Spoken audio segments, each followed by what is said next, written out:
마음 편안한 원장 김동욱입니다. 오늘은 그 ADHD에 대해서 좀 알아보도록 하겠습니다. 안타까운 사실이긴 하지만 정신과의 모든 발전의 핵심이 약물의 발전하고도 연관이 되어 있는 것 같습니다. 사실은 성인 ADHD라는 것들이 최근까지 조명을 받지 못했었는데, 그 이유 중에 하나가 사실은 이 앞에 놓여 있는 약물들이 고가의 약물에 속합니다. 그래서 일반으로 비용을 내기 상당히 부담스러운 부분이 있었는데, 최근에 이 부분이 보험이 적용이 되면서 성인의 ADHD도 이제 자유롭게 치료가 가능할 수 있는 시대가 되었습니다. 그래서 아마 최근에 관심이 높아지게 된 부분들인데, 그 부분에 있어가지고 상당히 긍정적인 역할을 할 것 같습니다. 그래서 약에 대해서 일단 간단하게 보여드리면요.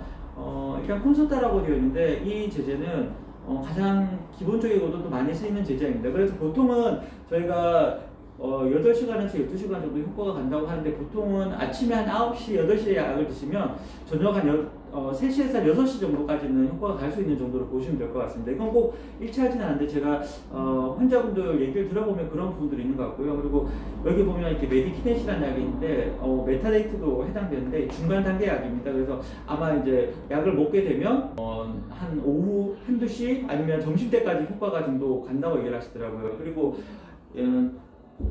이 두 가지 약제들의 가장 큰 단점은 틱이 어느 정도 조금 유발될 수 있다는 부분들이 있는데, 높지는 않습니다, 실제적으로. 근데 또 이 아토목세틴이라는 약은 그 부분에 있어가지고는 그 노에프네프린 계열에서 안전하게 쓸 수 있는 반면에 대신에 효과가 좀 떨어진다는 단점이 있습니다. 각자 장단점이 있는 약들이라서 어떻게 쓰냐에 따라 좀 달라질 수 있는 부분들이 있는데, 아무래도 이제 성인의 ADHD 같은 경우에는 콘솔타를 많이 쓸 수밖에 없는데, 작용 시간이 길기 때문에 직장이라든지 실제적으로 생활을 할 때 효과를 느끼기 위해서는 시간이 긴 약을 쓸 수밖에 없는 것 같습니다. 근데 이 장단점이 다 있는데, 가장 큰 차이점이 콘솔타는 오로스 제제라고 해서 안에 스펀지가 들어있어서 천천히 위액을 흡수해가지고 분출하는 부분 때문에 시간이 긴데, 단점이 깨먹을 수 없어요. 그래서 이게 알약을 못 삼키는 분들한테는 상당히 복용하기 힘든 단점들이 있고요. 근데 이 메디키넷이나 메타데이트 같은 경우에는 캡슐로 되어 있어가지고, 이게 약이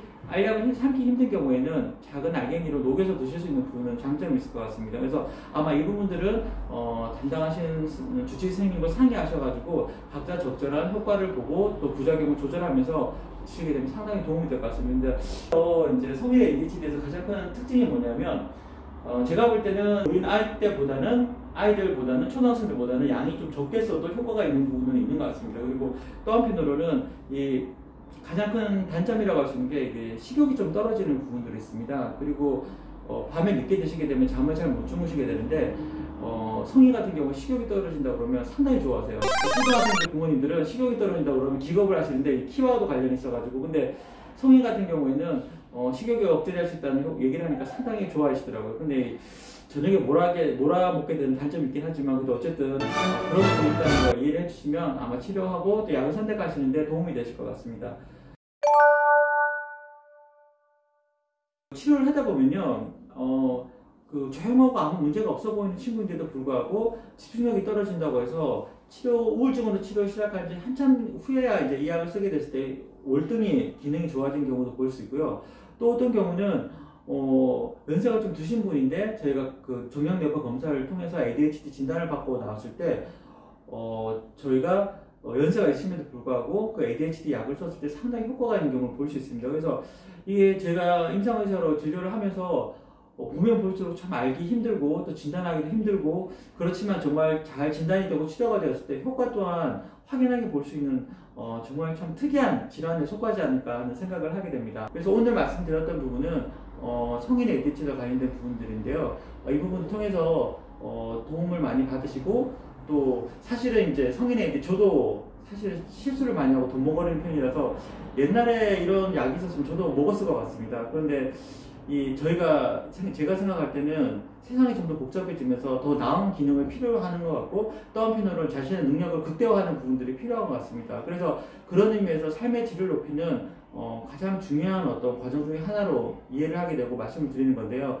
적절한 치료를 받으셔서 자기에게 가지고 있는 가능성을 최대한 발휘할 수 있는 그런 시간들이 되었으면 좋겠습니다. 오늘은 여기까지 말씀드리고요. 그리고 항상 말씀드리지만 좋아요와 구독을 꼭 눌러주세요. 네, 감사합니다.